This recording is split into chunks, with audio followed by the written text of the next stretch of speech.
Ny mety toetry ny andro eny an-dranomasina ny alatsinainy 5 ny volana Octobre 2024 amin'ny ora maraina ka hatramin'ny talata 5 ny volana Octobre 2024 amin'ny ora maraina. Makasika ny an-dranomasina dia tsy misy aloha ny filazana makasika ny alin-drano hatrany fa tokony hitandra hatrany tsika mpampiasa an-dranomasina rehetrarehetra. Morontsiraka tsinanana, cap d'ambre hatrany capeste, andrahona sitokotokona ibalika ny masoandro.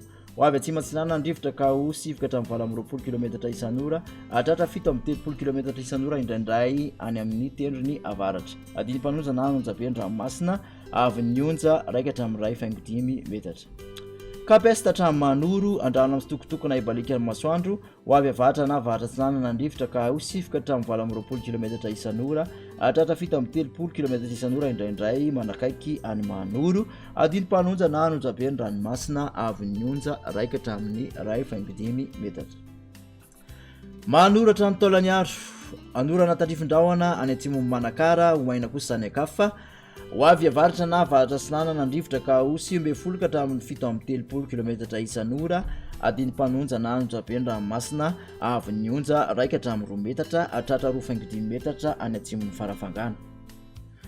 Taolanyaro hatrany Cap Sainte-Marie, olalovan'orana tandrifin-drahona manakaiky any taolanyaro, ibalika kosa ny masoandro any akafa. Iovaova ny fitsokon'ny rivotra ka ho 7 hatramin'ny 9 km isan'ora, hatratra 20 km isan'ora indraindray. Anonjabe an-dranomasina avy ny onja 1.5 hatramin'ny 2.5 metatra isy alin-drano avy atsimo andrefana. Morontsiraka andrefana, Cap Sainte-Marie hatrany Cap Saint-Vincent, ibalika amin'ny masoandro. Hoavy atsimo andrefana ny rivotra ka ho 7 hatramin'ny 9 km isan'ora, hatratra 20 km isan'ora indraindray. Adiny mpanonjana anonjabe an-dranomasina avy ny onja 1.2 metatra, hatratra 2.5 metatra any atsimona Ampany. Cap Saint-Vincent hatrany Cap Saint-André, ibalika ny masoandro.